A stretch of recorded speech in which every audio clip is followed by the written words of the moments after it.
Welcome to episode 43 of the Ambitious Bookkeeper Podcast. It's me, Serena, and I'm here in a solo episode, and I'm going to take you back to 2019 when I started the Ambitious Bookkeeper Brand. This is a behind the scenes of how it all started, if you will, in case you're new around here, and even if you're not, you may hear some things that you didn't know.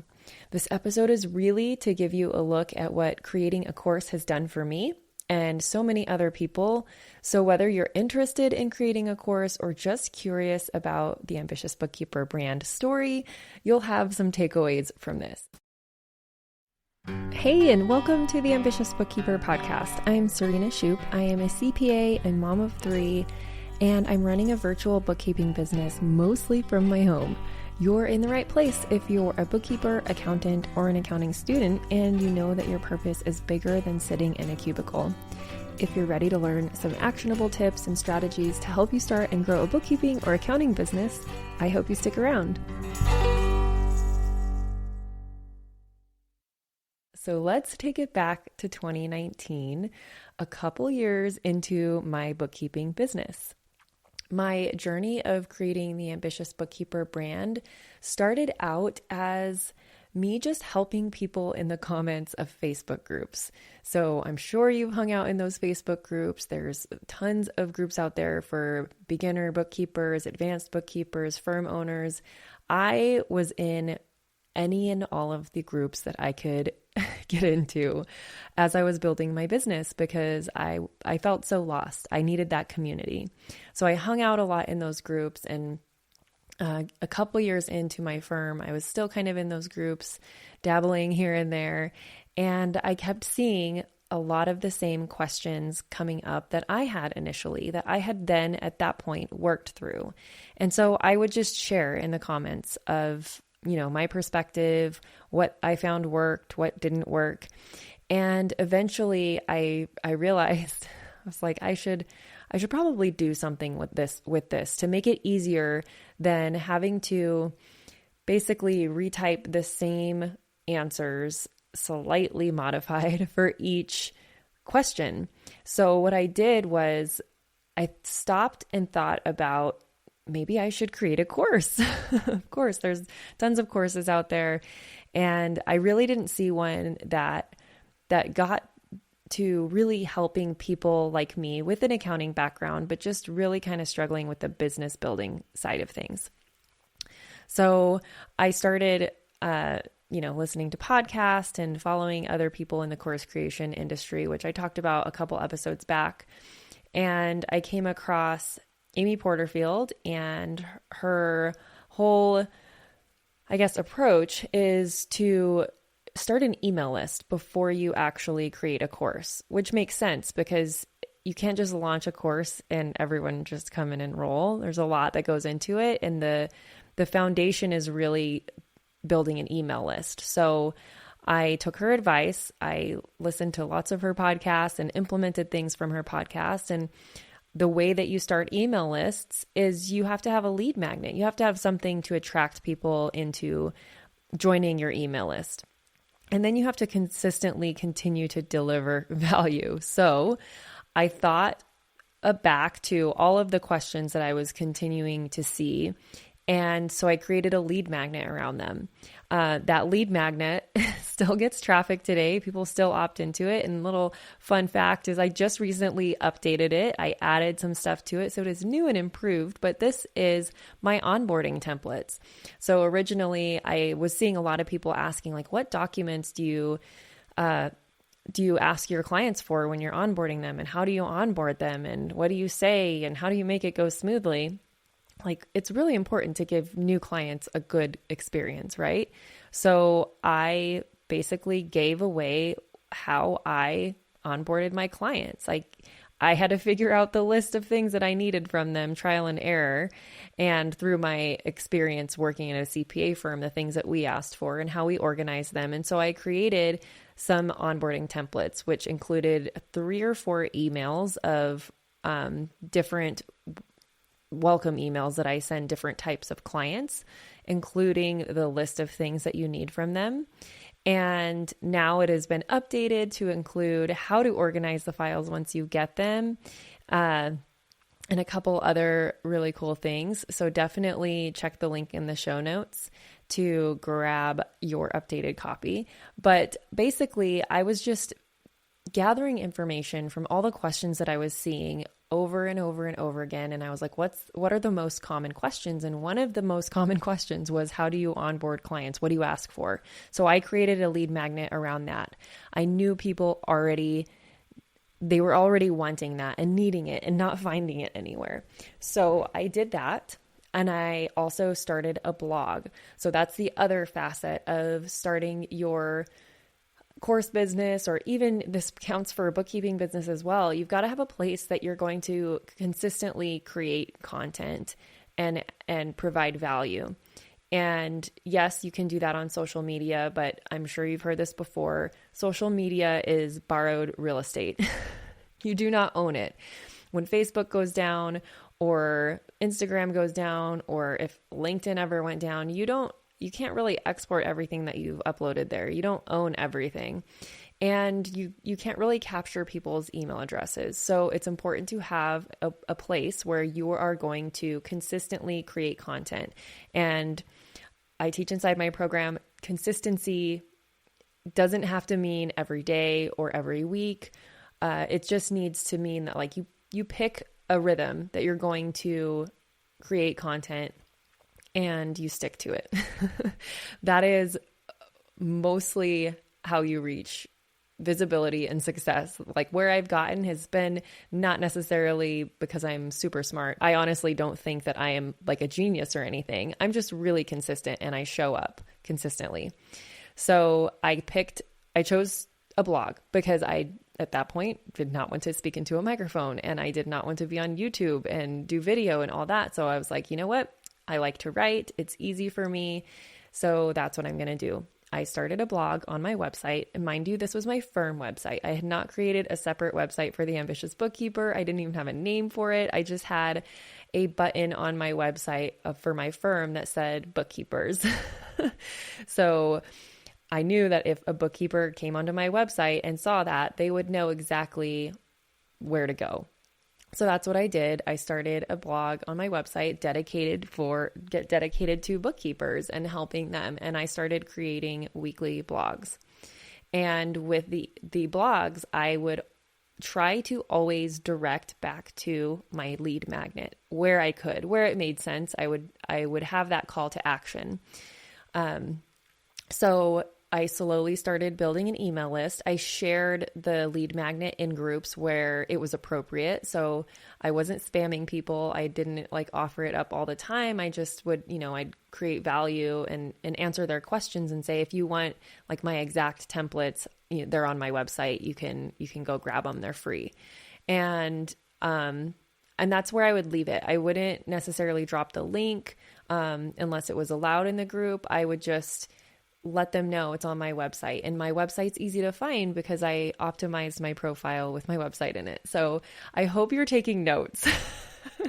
There's lots of little pieces of information in here that will make your life easier once you catch on. So that's how I started building my email list. And it was a very small list, but I had really big dreams and just a heart to serve. And that is what has gotten me to where we are today. So I initially started with that lead magnet, and then I started creating kind of an outline of what would eventually become the Bookkeeping Business Accelerator, and continuing to add to that based on the questions that people were asking and where they got stuck and where it would make sense to fast track things instead of doing things out of order like I did. I kind of put things in the order that would make sense. Like if you put it, we all learn things in the wrong orders, basically, like when we're figuring things out. So I put things in an order that would make it be easier for someone starting a bookkeeping business. So step 1, figure out your name. Step 2, whatever, right? So I actually still have that checklist. It is also a lead magnet. It's available for download at ambitiousbookkeeper.com/checklist. But The point is I started creating that outline based on what I knew people were struggling with. And then I put it in a format that was easier to digest and to understand.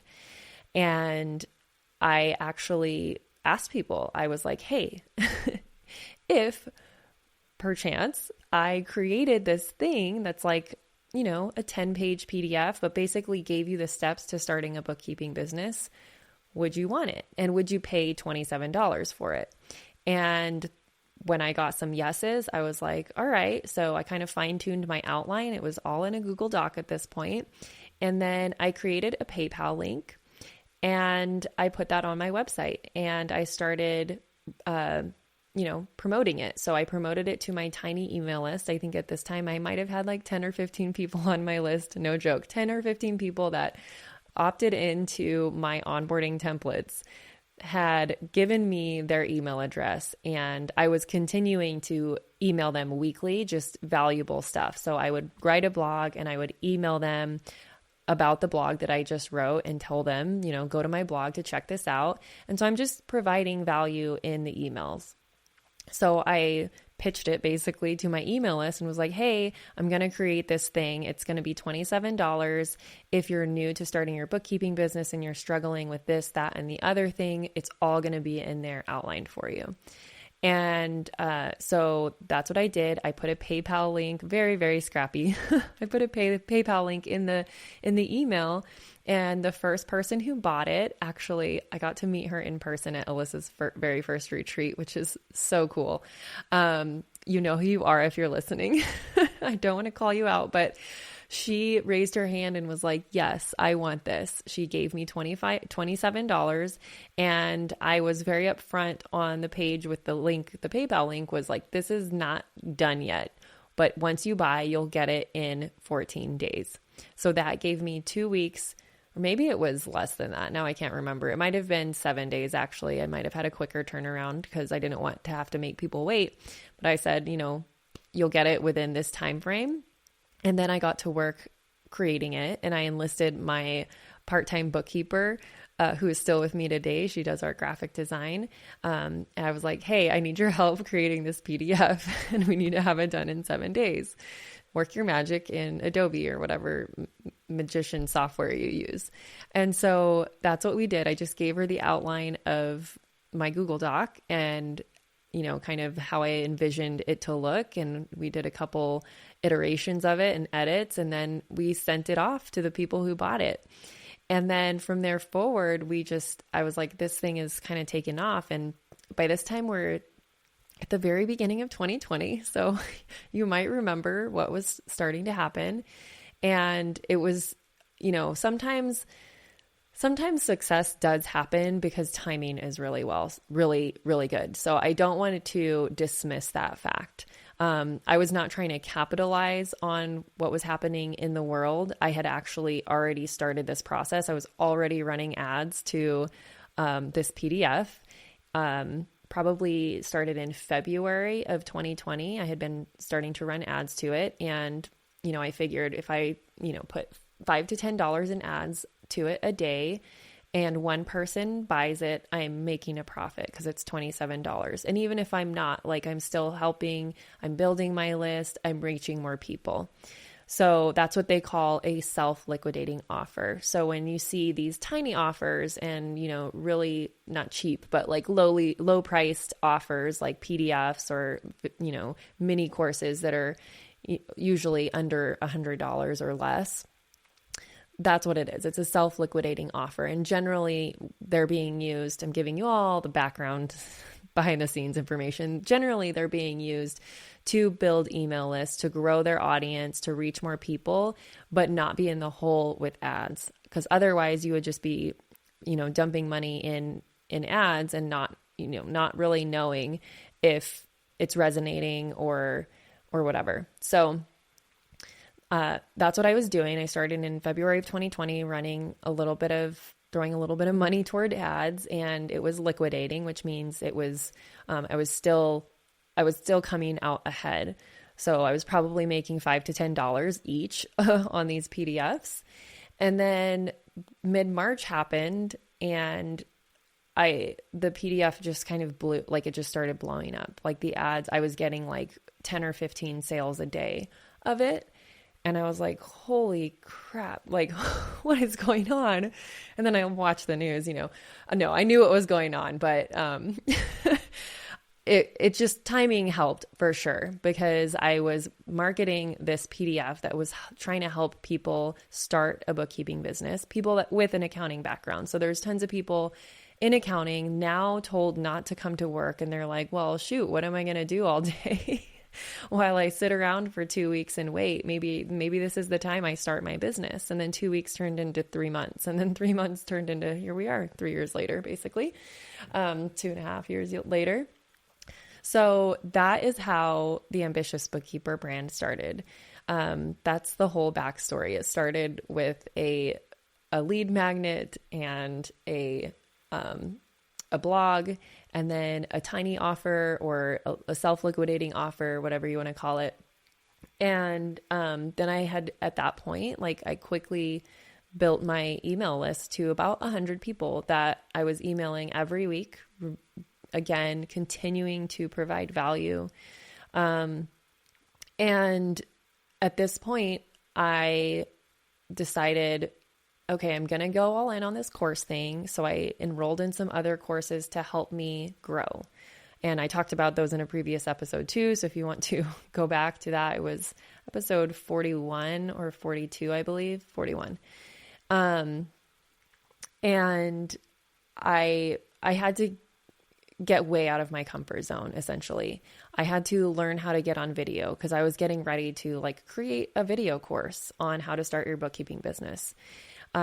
So what I did was I created a 3-part training. This was pre-recorded, which honestly, I think is harder than live now that I've done both, because if it's pre-recorded, We'll be back after a quick break.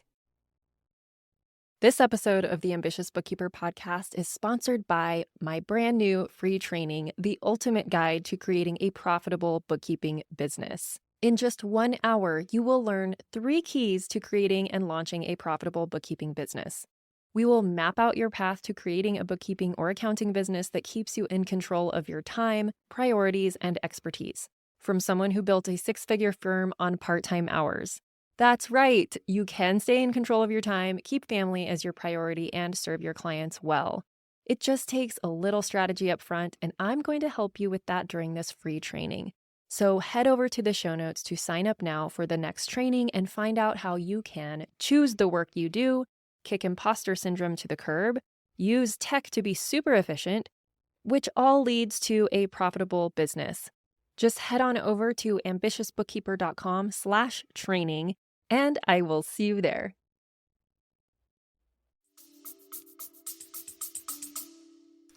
You're more likely to watch it and be like, this is horrible, I'm not going to put this out there, which I did a few times. I re-recorded it multiple times. And then finally I was like, I just need to send this out, because I know I'm my own worst critic at this point, and I am literally preventing other people from being able to have the information that I have to share. So, like I said, now I do live launches, which means like I teach the workshops and I do it all live. It's the same content every time, so I'm pretty comfortable with it now. But yeah, so I sent it to my email list, basically an invite and an offer. After this 3-part training, I was like, opt into this 3-part training. At the end of it, I'm going to extend an invite to you, anyone who wants to continue to work with me.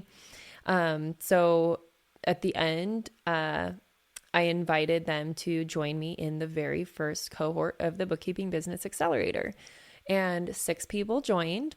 I still keep in touch with them today. And so that was in, I believe, April of 2020.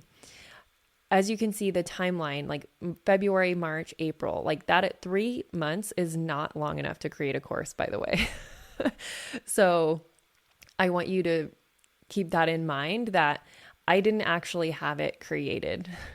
I was validating everything along the way. I was validating the lead magnet. I was validating the PDF.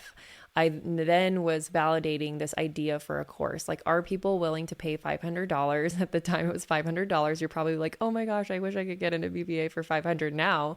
But it was it was just an idea. It was just an outline. So I took what was in that PDF and beefed it up into like 6 modules, taught it over the course of 6 weeks. So I did a module every week.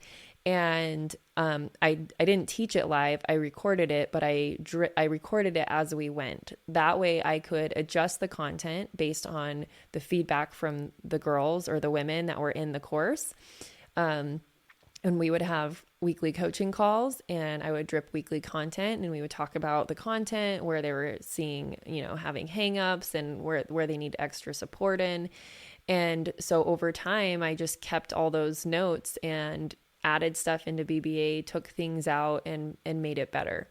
So what is really interesting is that these women thought that I was helping them start a bookkeeping business, but they were helping me gain the courage to start my online course business and help more women and men just like them, wanting to create something bigger and leave the corporate hustle culture and be present for their families. And that, my friend, that is the ripple effect.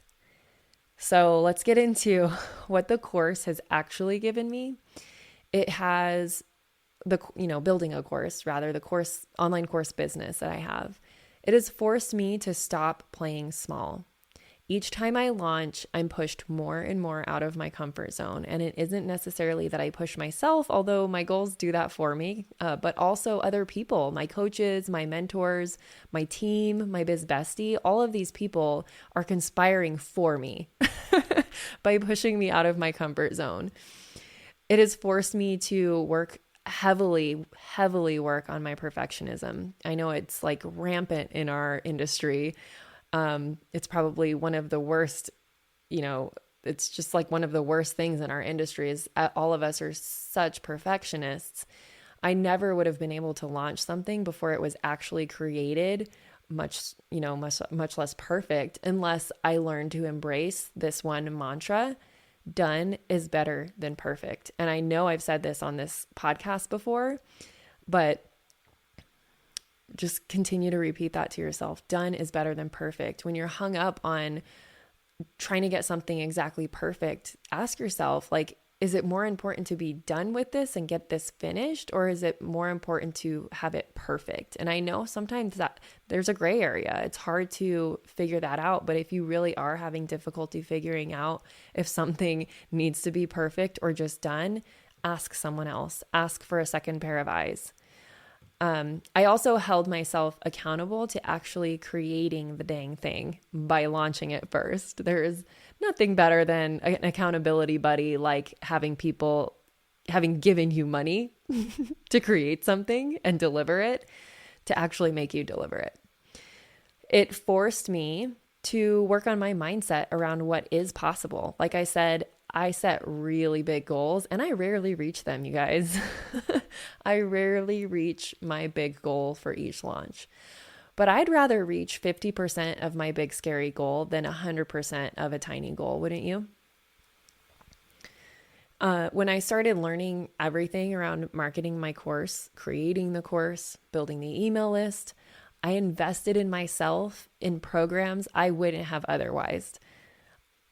I started working with coaches I wouldn't have felt the need to work with before, and thus being in the room with people doing really big things. And one thing I've learned over and over again is being in the room with others who have essentially cracked the code is like Mario eating a mushroom and growing to double his size. Yes, you still have to take action, but there is a type of magic in seeing others who really are not much different than you, human beings, doing what you want to do. It proves that it's possible. And then you start believing in yourself, and the others, your peers and mentors, begin believing in you. It doubles the power. It gives you the momentum that you need to keep going. it's given me, creating my course obviously has given me extra income. And yes, the extra income has been a plus, but in fact, it's not so much about extra income, but being able to do bigger things, increase that ripple effect, help more people, grow a team, and create a better work culture for those who don't necessarily want to be an entrepreneur, but still have so much to contribute to our field. It feels really, really awesome to be able to create a work environment for people where they thrive and they enjoy coming to our weekly team huddle, and they enjoy contributing and helping people in our field and our clients. It's given me a creative outlet. This is probably like one of my favorite things. I've said this before on the podcast, but I don't resonate with being called a numbers nerd. Sorry, Mike, if you're listening, but I don't consider myself a numbers person, and I never have. I'm a musician and I'm an artist. I'm creative, but I happen to be really good at accounting, just not math in my head, which is probably a story, honestly, I've told myself my whole life. So probably one of the biggest joys I've actually gotten from creating a course is the actual creation of it. I love teaching. I actually, fun fact, started out as an elementary education major in college and just kind of accidentally ended up in accounting. Story for another day.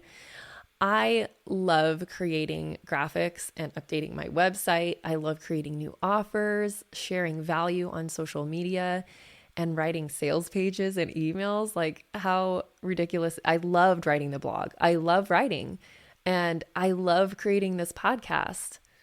And I hope you enjoy listening to it. Life is too short to not be doing something that brings you joy. So like, if you don't love listening to this podcast, just turn it off. Find a new one. But chances are you've made it this far in the episode. I'm hoping you love it.